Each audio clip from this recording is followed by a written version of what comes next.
Hi, I'm Ernie Gunderson from Fairwinds. Fukushima Daiichi has been in the news a lot lately. There's been tank leaks, contaminated groundwater, contaminated Pacific Ocean, and now Tokyo Electric is in the process of trying to remove the nuclear fuel from Daiichi Unit 4. All of these present enormous problems. So I thought I'd use the video today to take you on a guided tour of the site. We'll go up to the tank farm and check it out, and then move down and look at each of the units individually, because every one of them presents a challenge to Japan. I hope you enjoy the tour. In the center of this drawing is the Fukushima Daiichi 1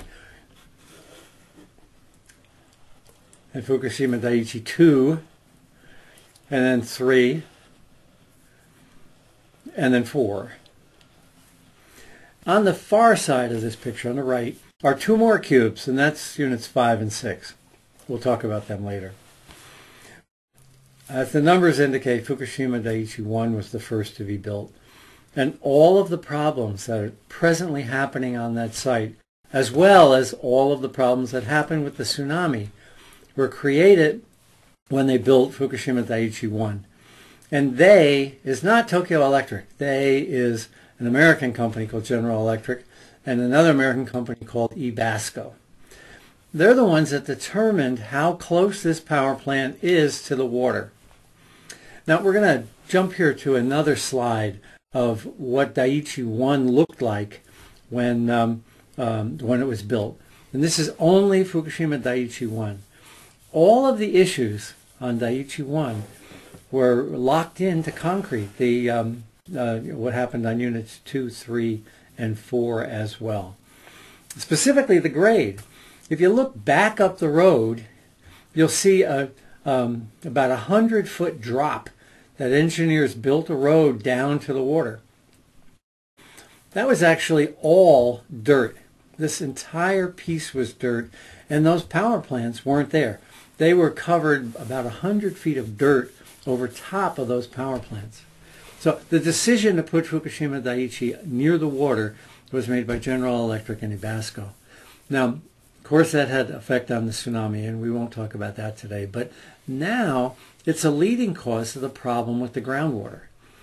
The high area has a lot of groundwater in it. And where is it going? Water flows downhill right into the basement of these power plants.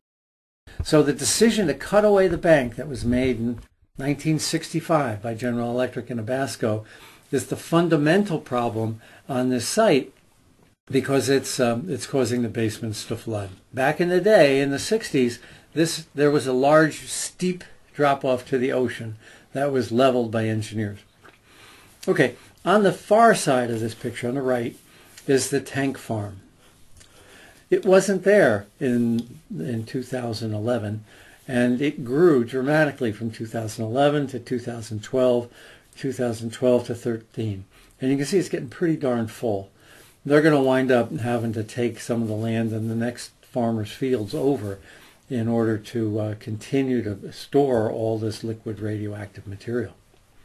Well, so the tank farm has grown dramatically, and it's on the hill. Of course, the problem is, because it's on the hill, the water flows down, and if there's an earthquake, all of these pipes are held together with plastic piping, not much different than what you've got on a swimming pool. So the plastic pipe will snap, and that water will just run right down that roadway directly into the ocean.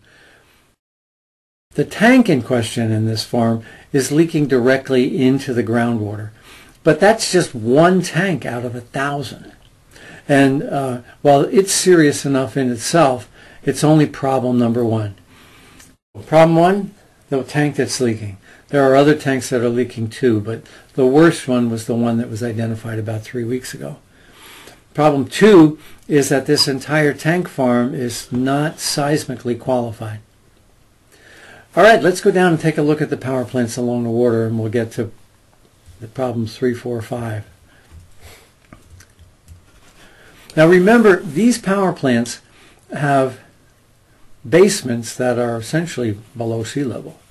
And the water on the hill, that's just coming out of the hill as groundwater, had been coming out for 50, 60, 1,000 years. When they built the power plants, they had sump pumps in the basement that pumped that water out so that the basements would stay dry.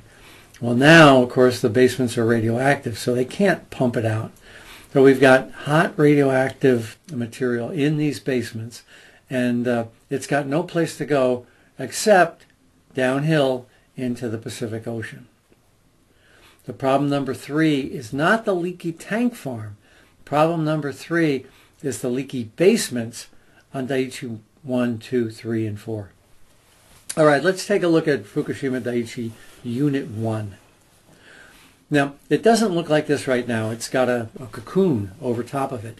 And the cocoon is made of Kevlar, almost like the kind of shrink wrap you'd put on a boat for the winter. This is, of course, a result of the explosion. It was the smallest unit. It was under 500 megawatts, and it exploded first.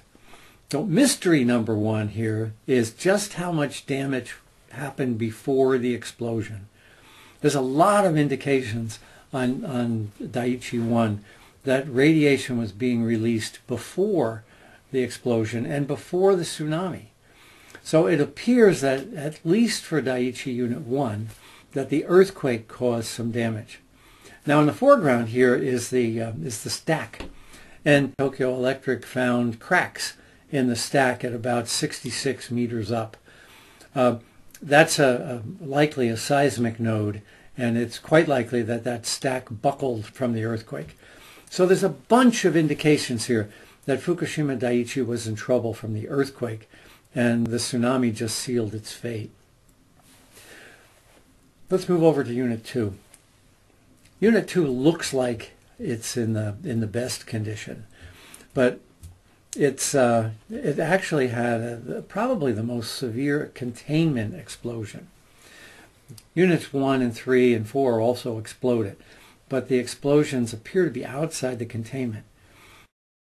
The explosion occurred inside the containment, and at the bottom of the reactor, below the grade of the reactor, there's likely a crack in the containment as a result. Now, luckily, the side panel of Unit 2 blew out, and hydrogen gas was able to escape as opposed to blowing up the box. But that box is not the containment. That box is something called the reactor building, and it's really no stronger than a tin shed you'd buy at Sears. It was designed to hold radioactivity in because fans were to pump gases out those tall stacks that you see on the left and right here. Of course, after the accident, the fans failed because they had no electricity.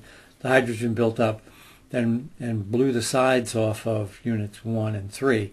Luckily, Unit 2, it had a blowout panel pop, and the hydrogen gases were able to merge with the atmosphere. Unit 2 is a mess inside, but it sure looks okay from the outside. All right, let's go up to Unit 3. Unit 3, of course, is the reactor that had the worst explosion, something called a detonation shockwave compared to something called a deflagration shockwave. We talk about that on the site. Unit 1 had a deflagration shockwave, which was nowhere near as damaging. Well, Unit 3 is a structural mess.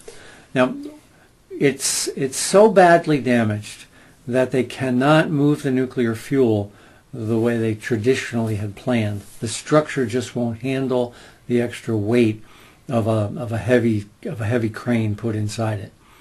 What they're doing right now on this plan is still removing rubble. And by the way, those cranes that you see in the movies are all being moved remotely. The operators are not inside those cranes because the radiation exposures around these buildings are so high. Inside that building, it's essentially a no man's land. It's inaccessible because radiation levels are so high. Well, what the heck happened in there is another mystery. We know a detonation shockwave happened, and no nuclear plant in the country can withstand a detonation shockwave. The NRC doesn't want to address that, so here in America we've solved the problem of detonation shockwaves because we ignore the problem of detonation shockwaves. But we know, this picture is evidence that it can happen. Inside that building is extraordinary amounts of radiation. But also outside that building, fuel pellets were found in the aftermath of the accident. Now those were bulldozed under, but that's an indication of a major problem inside the fuel pool. You know, I've been saying all along that I think Unit 3 had something called a prompt moderated criticality in the fuel pool, and that particles of fuel would be found lying outside Unit 3 is an indication that that happened. If the fuel had come from inside the nuclear reactor, it would have had to go through the containment and through a very circuitous path. So to my mind, it's very unlikely that that fuel would be found outside the reactor. We do know that very high sources were covered up with bulldozers early on after the accident and are likely still there. Well, what will they do with Unit 3? It has fuel in the fuel pool. Eventually it's going to have to be emptied. But the radiation exposures are so high that, that personnel access is really, really limited. My biggest fear on Unit 3 is that another earthquake will happen. It doesn't have to be a Richter 9. It can be easily like the original one. It could be an 8.5 aftershock. But this building has been so damaged that that it could topple and shatter from another significant earthquake. It's being covered up and probably will be completely covered with one of those shrink wrap covers by the winter. But right now it's the only building that's exposed to the atmosphere. Let's go down the road in between the power plants now to Daiichi 4. Now Daiichi 4 wasn't running when the accident happened, but yet it exploded as well. What made Daiichi 4 dangerous was the fact that all of the nuclear fuel wasn't in the containment. All of the nuclear fuel was in the fuel pool. So this was the biggest concern of all the experts after the accident. And it's the reason that the Americans evacuated out to 50 miles. So even though we had explosions in Unit 1 and Unit 2 and Unit 3, that was not the big threat to the population in Japan. There was Daiichi 4. Now, the reason for that is that the fuel was hot, physically hot. And if the fuel pool didn't get enough water, it would have drained, and then you would have had a meltdown inside the fuel pool. And there's nothing between the fuel pool and the sky to keep that radiation in. At least 1, 2, and 3 had containments that may have been leaking, but they hadn't completely failed. So the main issue was, what if Unit 4 runs out of water? Well, you'll recall right after the accident they brought in pumping trucks to pump water in. And even before that, they tried the helicopters, which was a joke. There was no way a helicopter was going to keep this thing full.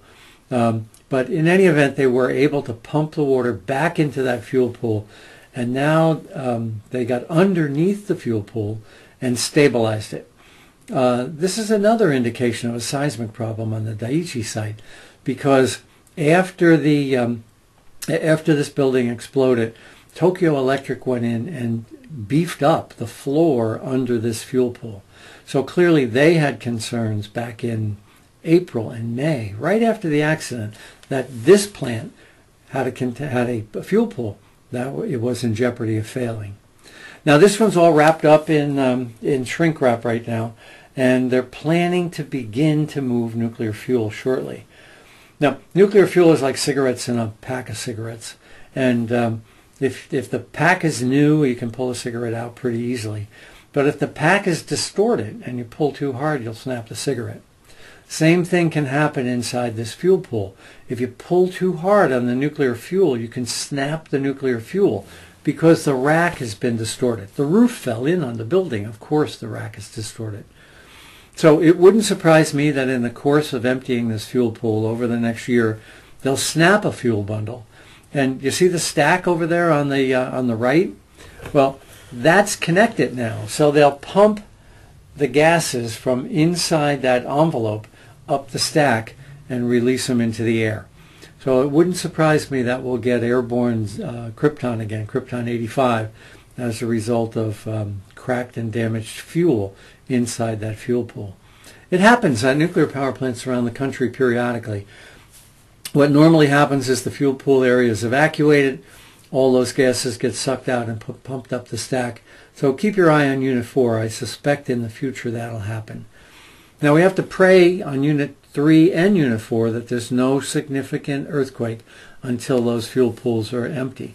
Unit 4 is structurally stronger than Unit 3, but still it's in jeopardy because it too had the effects of an explosion. There's also a bulge in that blue wall right at the bottom. That blue wall is concrete, and above it was the steel building that we talked about that you could buy at Sears. But that blue wall has a buckle in it, and it bows out about an inch or two. That's something called the first mode Euler strut buckle, and it's an indication of a structural problem caused by the earthquake on Fukushima Daiichi Unit 4. So the buildings along the water, there's a long row of buildings along the water. Those are the turbine buildings. And while impressive, there's really not much going on inside them of a nuclear safety standpoint. They do have basements, however, that are flooded with radioactive waste. Out beyond those is rubble along the water line, and those are where the cooling pumps were that all failed as a result of the tsunami. That's what was supposed to cool the diesels. And like I said before, even if the diesels had not been flooded, they would have failed anyway because they could not have been cooled because all of that rubble along the coast. But what Tokyo Electric is now planning to do, because we've got radioactive basements being constantly flooded with something like 400 tons of water every day, is they're going to build a trench all the way around Unit 1, 2, 3, and 4. And they're going to pump it full of very cold liquids through pipes and freeze it. And this is what's called the ice wall. So an ice wall will go on the land side of the buildings that had exploded, and it'll turn the corner, and then it will go down the water side of the turbine halls, and hopefully they're going to freeze more than a mile's worth of soil in the process. Now there's no guarantees it'll work. It's never been tried before on such a large scale, and even if the wall works, there's no guarantee that it will seal with bedrock. So we still may have leakage in the future with the ice wall. And oh, by the way, it's going to take at least 2 years before they build that ice wall, which means this thing is going to continue to leak into the Pacific for at least 2 years. Well, while we're on the subject of the ice wall, I want to talk about the book I wrote 2 years ago. This problem of radioactivity in the basements was foreseeable back then. And the plant manager at Daiichi saw that there was going to be a problem in April of right after the accident occurred. So it didn't take a genius to figure out that these basements were going to flood. In the book I wrote, I talked about the need to build a zeolite trench on the high side of these buildings, on the land side of these buildings. And the reason I wanted that was not to keep the radioactive material from getting into the ocean, but to keep the clean water from getting into the power plant. Now you can think of these power plant basements as a bathtub, and if you've got the spigot on and the drain closed, what Tokyo Electric is trying to do is build the walls higher as this bathtub begins to fill. Well, my approach isn't to build the walls higher. My approach is to turn the spigot off. The trick here was not to try to prevent the water from getting into the ocean. The trick was to keep the clean water out.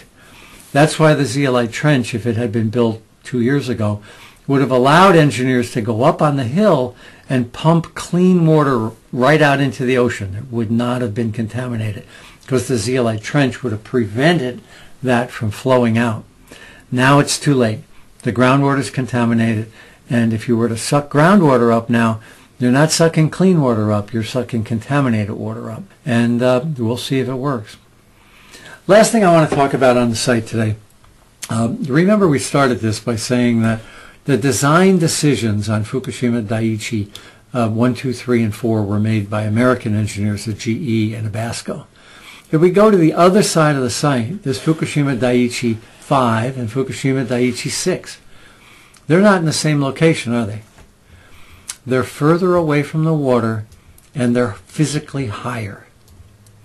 So Tokyo Electric recognized that the General Electric decisions on Daiichi 1, 2, 3, and 4 were wrong. And when they built more reactors on the site after the first 4, that were essentially carbon copies of each other, Daiichi 5 and Daiichi 6 were built far enough away from the ocean and high enough, they were another 10 feet higher, that when the tsunami hit, it didn't do anywhere near as much damage. The Abe administration has just suggested that they're going to shut 5 and 6 down anyway. And in fact, we are detecting radiation in the basements of 5 and 6. But as far as meltdowns go or hydrogen explosions go, they survived that pretty darn well. Because engineers learned that the decisions on 1, 2, 3, and 4 were wrong, and they built these further back and higher from the ocean. I'm Arnie Gunderson from Fairwinds. Thanks for tuning in, and I hope you enjoyed the tour. I'll keep you informed.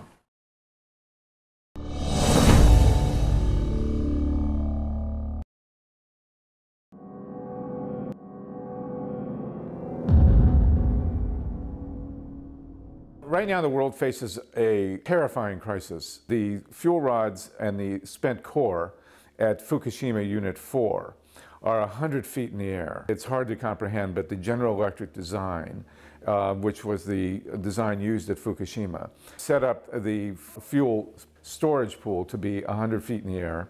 And as a result of the accident, the residual rods from this unit are in a very, very precarious position. Now, we know that the earthquake did tremendous damage to Fukushima Units 1, 2, 3, and 4. Thankfully, Units 5 and 6 were higher up and were not as badly harmed. We have had explosions at Units 1, 2, and 3, and the cores from Units 1, 2, and 3 are in the ground somewhere. We don't know exactly where they are. The utility company, TEPCO, and the Japanese government have been pouring water onto the site, hoping to keep these cores cool. Unfortunately, we have had steam emissions at the site, which indicates there's still at least some heat coming from one or more of these cores. The problem right now is Unit 4. Just prior to the earthquake, Tokyo Electric Power Company removed the core from Unit 4 to do routine maintenance and refueling. And they put that very, very hot core into the fuel pool 100 feet in the air. When the earthquake came, it significantly damaged the building at Unit 4. It may have damaged the fuel pool. It may have damaged some of the fuel. And for the last year and a half, since March 11th, 2011, this fuel core with some 1,300 or more fuel rods in it, it weighs 400 tons, and it contains as much radiation as would be necessary to deliver 13,000 times as much radioactive fallout as was released at Hiroshima. Now, the problem is that this core, these fuel rods, have to come to the ground somehow. They can't stay up there. It's almost a miracle that they've been cooled as long as they have to sustain the cooling system in a damaged building to a pool 100 feet in the air has been quite a feat. It can't continue forever. The other problem is that the earthquake situation at Fukushima continues to be volatile. We have had numerous aftershocks, and it's only a matter of time before a large enough earthquake comes through at Fukushima to crumble the rest of Building 4 and knock these fuel rods to the ground. The building is damaged and it's sinking because so much water has been poured onto the Fukushima site to try and keep the other cores cool, and because of the nature of the aquifer, there's actually a natural kind of river that is flowing through the Fukushima site now, carrying radioactive materials into the Pacific Ocean. This has weakened the substructure, the ground on which Unit 4 and the other buildings at Fukushima are resting, and the building at Unit 4 is actually tilting and sinking into the ground. In addition, there's a common spent fuel pool 50 meters from Unit 4, which contains more than 6,000 fuel rods.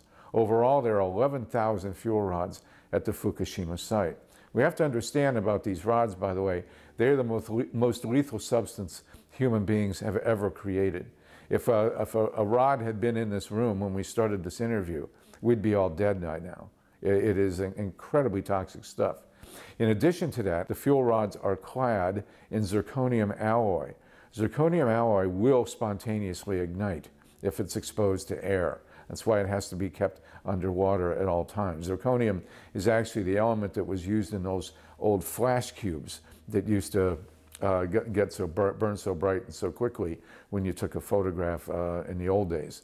So this zirconium alloy is incredibly dangerous. And as I say, it needs to be kept cool 100% underwater, or it will ignite, and it burns very hot and could, in fact, cause the fuel rods to catch fire. The health risks of this kind of accident are almost incomprehensible. You have Tokyo, one of the world's largest cities, with a huge conglomeration of human beings less than 200 miles away. The cloud from Fukushima from this kind of accident would not diminish in its lethal capabilities. We're already seeing hotspots in Tokyo from the releases that have come now that are very, very dangerous. Radiation does not come down in some kind of magically evened out average dose. You get huge clumps of radiation that coming down, which are lethal. We've seen it at 3 Mile Island and at Chernobyl, and already at Fukushima, where the thyroid abnormality rate among children is starting to look very suspect. So this cloud, depending on the winds, would eventually, one way or another, make its way to Tokyo. Wind does eventually go in 360 degrees. Generally, the winds, unfortunately for the United States, blow straight out into the Pacific, but that means they carry all the way across the Pacific Ocean. A cloud the size that could be released from a major accident with this fuel pool at Fukushima 4 would come to California within less than a week. The entire West Coast, from Alaska, Washington, Oregon, down to California, and certainly into Mexico. It would be a lethal cloud. Children and the elderly would be affected first. It would go all the way across the United States. It would contaminate our food, our milk, our water, and recircle the globe a number of times. The initial cloud from Chernobyl was very clearly detected going across the United States within 10 days and came back again within the month. And so we would see the permanent contamination very quickly of the northern hemisphere. And you have to understand, a cloud 13, 15,000 times as potent as the one that was released at Hiroshima is a lethal dose to many millions of people. So the implications of a fuel pool at Fukushima that loses its water in the air, or where the rods deteriorate to the point where they can catch fire, or that falls to the ground with an earthquake or the crumbling of the building, or that's mishandled by TEPCO or whoever else is doing it, trying to bring it to the ground. These are all situations that can result in a radiation release that would impact many, many millions of people, not just in Japan, not just in the United States, but all over the world. The removal of these fuel rods is probably going to put the world in the most precarious position that it's been since the time that the U.S. and USSR were, facing each other down at Cuba and elsewhere with nuclear missiles. The amounts of radiation we're talking about here are lethal on a global scale. So what we're looking at now with the potential drop down of this fuel core, these 1,300 plus 400 tons of fuel rods in the suspended fuel pool at Unit 4, is a catastrophic accident. Now, Tokyo Electric Power has said that they want to remove these rods and try and bring them down in November. We don't believe a private utility company, certainly not TEPCO, which has had a terrible track record already at Fukushima, is capable of doing this job. They don't have the financial, the technological, the scientific resources. They've just earmarked another $10 billion for the Fukushima site, but it's not sufficient. The government of Japan has stepped in, but the government of Japan has a vested interest in not letting the world know how serious the situation really is. They've just secured the 2020 Olympics, which is astounding to me, but nonetheless, we can't trust either entity. We are petitioning at nukefree.org a request that the United Nations and the American government step in and that all the world's scientific, engineering, and economic resources be focused on bringing these rods down to the ground. It's hard to comprehend that such a specific, pinpointed situation could have such a potentially huge effect on the entire human race, but that's the situation now at Fukushima. So we're asking people to go to the nukefree.org site to link to the petition, which is on MoveOn. We've already had some 50,000 people sign it, and another parallel petition, another 25,000 signatures at Roots Action. We will present these petitions to the United Nations sometime in October or early November. And you know, the survival of the human race is really at stake here, and we hope that people will focus on this. We want 24/7 coverage of this. When they move in to move these fuel rods, we want it live televised so that the whole world can be watching. It's the only hope we have that there's a real transparency at Fukushima.